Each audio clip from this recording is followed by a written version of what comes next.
Good evening students. आज की video में हम देखने वाले हैं व्हीटस्टोन ब्रिज को। बहुत ही इंपॉर्टेंट टॉपिक है, आपने इसको ध्यान से समझना है। देखिए, व्हीटस्टोन ब्रिज हमारे पास कुछ ऐसा दिखता है। इसमें मेरे पास जो है 4 रजिस्टर्स हैं, R1, R2, R3 and R4। और बीच में एक गैल्वेनोमीटर जोड़ रखा है जो कि करंट को मेजर करेगा। इस गैल्वेनोमीटर के थ्रू आपकी आईजी करंट फ्लो हो रही है।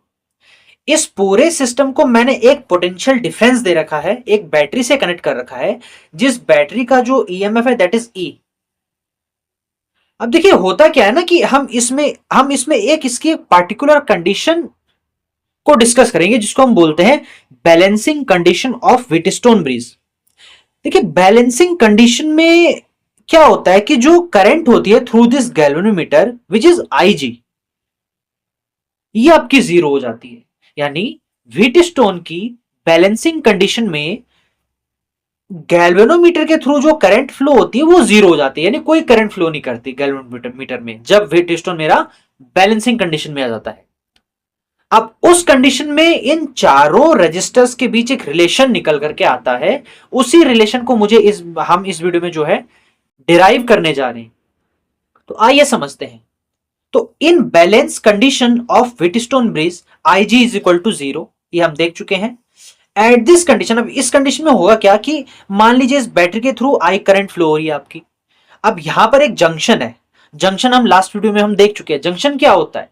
जंक्शन एक ऐसा पॉइंट होता है जहां पर दो या दो से ज्यादा करंट या तो मिल रही होंगी या फिर दूर जा रही होंगी। तो यहां पे मेरे पास एक जंक्शन है ए पॉइंट पर। तो यहां पर क्या होगा, इस पॉइंट पर अब ये जो आई करंट है ये दो पार्ट्स में डिवाइड हो जाएगी। एक आपकी इधर नीचे चली गई जिसको मैंने I1 बोला है, और एक आपकी ऊपर चली गई जिसको मैंने I2 बोला है। अब बैलेंसिंग कंडीशन में आईजी करंट तो जीरो है, यानी इसमें कोई करंट फ्लो नहीं कर रही, तो इसको तो हटा ही दीजिए। अब जो आपकी I2 है ये फर्दर आगे जाकर के इस जंक्शन पर अगेन दो पार्ट्स में डिवाइड हो रही है, एक है IG, एक है आपकी I4। लेकिन IG तो जीरो है, तो जितनी आपकी I2 है वही आपकी I4 बन जाएगी। यानी बैलेंसिंग कंडीशन में I2 इज इक्वल टू किसके बराबर है? आपका I2 I4 के बराबर है। क्यों? क्योंकि IG करंट आपकी जीरो है। ऐसे ही यहां पे I1 इज इक्वल टू हो जाएगा I3, क्योंकि बैलेंसिंग कंडीशन में IG इज इक्वल टू कितना है? आपका जीरो है। फर्दर I4 और I3 इस जंक्शन पर मीट कर रहे हैं और फर्दर आपकी ये I अगेन इधर अंदर चली गई बैटरी के। तो बैलेंसिंग कंडीशन में IG जीरो है, I2 इसकी वजह से I4 के बराबर हो गया, और I1 आपका I3 के बराबर हो गया। अब हम क्या करेंगे, हमारे पास देखो यहां पे दो लूप बने हुए हैं। एक है मेरे पास ABDA, ये वाला लूप जो कि मैं क्लॉकवाइज बना रखा है मैंने, और एक है मेरे पास BCDB, ये की सेकेंड लूप, वो भी क्लॉकवाइज है। अब इन दोनों लूप्स में हम जो है किरचॉफ का सेकेंड लॉ अप्लाई करेंगे, दैट इज लूप रूल। तो तो लूप रूल को हम कल अपनी प्रीवियस वीडियो में हम डिटेल में डिस्कस कर चुके हैं। तो आइए यहां पर जो है हम लूप रूल अप्लाई करते हैं। तो हम जानते हैं भाई किरचॉफ का सेकेंड रूल क्या बोलता है कि अगर हमारे पास कोई एक लूप है तो उस लूप में जो एल्जेब्रिक सम होता है, चेंज इन पोटेंशियल डिफरेंस, यानी पोटेंशियल डिफरेंस में उस लूप के अंदर पोटेंशियल डिफरेंस में मुझे जहां जहां पर भी चेंज देखने को मिल रहा है ना, उन सभी का अगर मैं सम कर दूं, एल्जेब्रिक सम ले दूं, तो मुझे हमेशा वो किसके बराबर मिलेगा? जीरो के बराबर मिलेगा। तो मेरे पास यहां पे लूप क्या है? लूप है मेरे पास A B D A। पहले मैं A टू B गया, फिर मैं B टू D गया, फिर मैं D टू A गया। तो यहां पर मुझे कहां पर मुझे पोटेंशियल में ड्रॉप देखने को मिलेगा या फिर इंक्रीज देखने को मिलेगा? भाई जहां पर मेरे रजिस्टर्स ऐड हो रखे हैं, एक रजिस्टर मेरा ये रहा, एक ये रहा, तो यहां पर मुझे जो है पोटेंशियल में या तो ड्रॉप या फिर इंक्रीज देखने को मिलेगा। वो डिपेंड करेगा कि मैं कैसे चल रहा हूं लूप में। तो सबसे पहले हम जाएंगे A टू बी में मेरे पास यहां पर एक रजिस्टर लगा है दैट इज R2। तो यहां पर मुझे एक पोटेंशियल में चेंज देखने को मिलेगा। तो यहां पे मेरी जो करंट फ्लो कर रही है वो फ्लो कर रही है A टू B, यानी जिधर मैं जा रहा हूं उसी डायरेक्शन में मेरी करंट फ्लो कर रही है। और करंट कैसे फ्लो करती है? करंट फ्लो करती है हमेशा higher potential to lower potential. तो यहां पर मैं जो है higher potential to lower potential move कर रहा हूं। तो जब भी हम higher potential to lower potential जाते हैं तो हमेशा पोटेंशियल में हमें एक ड्रॉप देखने को मिल रहा है और उसको हम नेगेटिव से रिप्रेजेंट करते हैं। तो यहां पर मुझे कितना पोटेंशियल में ड्रॉप देखने को मिलेगा? भाई according to Ohm's law V is equal to होता है IR। तो V इज इक्वल टू यहां पर I कौन सी करंट फ्लो कर रही है? I2। और R कितना? R मेरा है R2।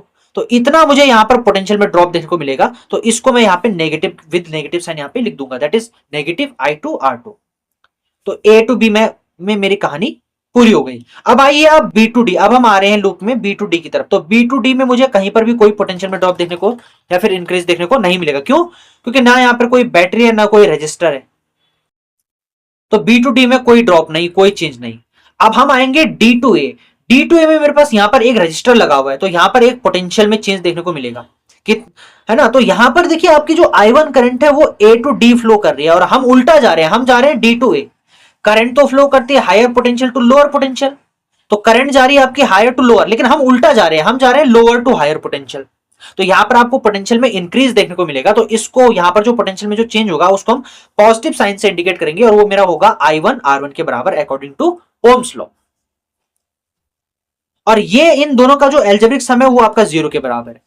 तो यहां पर मैंने फर्स्ट लूप में जो है अपना किरचॉफ का लॉ लगा लिया, तो मेरे पास ये इक्वेशन बन गई। यहां से आपका I1 R1 किसके बराबर हो जाएगा? I1 R1 आपका बराबर हो गया I2 R2 के। क्लियर?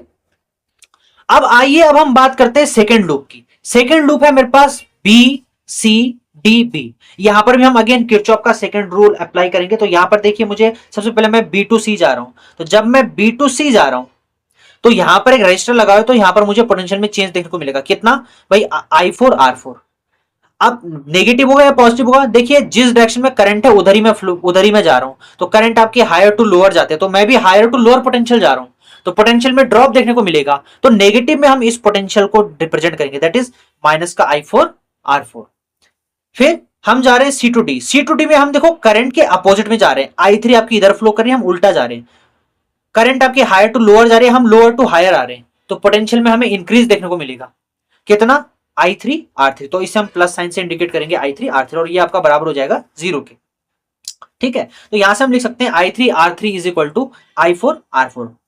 अब हम जानते हैं I3 तो I1 के बराबर है और I2 तो I4 के बराबर है। तो from equation second equation second से हम लिख सकते हैं I3 को मैंने लिख दिया भाई I1, और जो I4 था उसको मैंने लिख दिया I2। ये मेरे पास थर्ड इक्वेशन बन गई। अब हमारा काम है इक्वेशन फर्स्ट और इक्वेशन थर्ड को डिवाइड करना। तो जैसे मैं इन दोनों को डिवाइड करूंगा तो देखिए I1 से I1 कैंसिल होगा, तो बचेगा R1 डिवाइडेड बाई R3, तो वो मेरा आ गया R1 डिवाइडेड बाई R3। और इस साइड I2 से I2 कैंसिल, तो कितना बचेगा? R2 डिवाइडेड बाई R4, तो R2 डिवाइडेड बाई R4। तो इसको थोड़ा सा हम रीअरेंज करते तो ये मेरा बनेगा R1 divided by R2 is equal to R3 divided by R4। ये मेरे पास आ गई व्हीटस्टोन की बैलेंसिंग कंडीशन, यानी R1 डिवाइडेड बाई R2, इन दोनों का जो रेशियो है वो बराबर आएगा R3 डिवाइडेड बाई R4, इन दोनों के रेशियो के। यानी जब व्हीटस्टोन ब्रिज बैलेंसिंग कंडीशन में होता है, और बैलेंसिंग कंडीशन में कब होता है? जब बीच वाले आपके ब्रिज से कोई करंट फ्लो नहीं कर रही, ये एक ब्रिज की तरह काम कर रहा है ना, इसके थ्रू कोई करंट फ्लो नहीं कर रहे, तो उस कंडीशन में हम बोलते हैं कि हमारा जो व्हीटस्टोन ब्रिज है वो बैलेंस हो चुका है।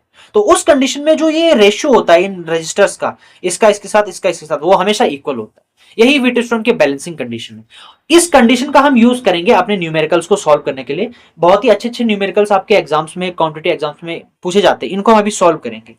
ठीक है, तो एट दिस कंडीशन, यानी जब ये कंडीशन बन जाए, जब इन दोनों इसका इसके साथ जो रेशियो है वही इसका इसके साथ बन जाए रेशियो, तो इस कंडीशन में यहां पे कोई करंट फ्लो नहीं करेगी। वही मैंने यहां पे लिखा, गैलोरीमीटर में कोई करंट नहीं होगी, गैलोरीमीटर में डिफ्लेक्शन 0 आएगा आपका। ठीक है, तो आज की वीडियो में इतना ही। मिलते हैं आपसे नेक्स्ट वीडियो में, तब तक के लिए थैंक यू।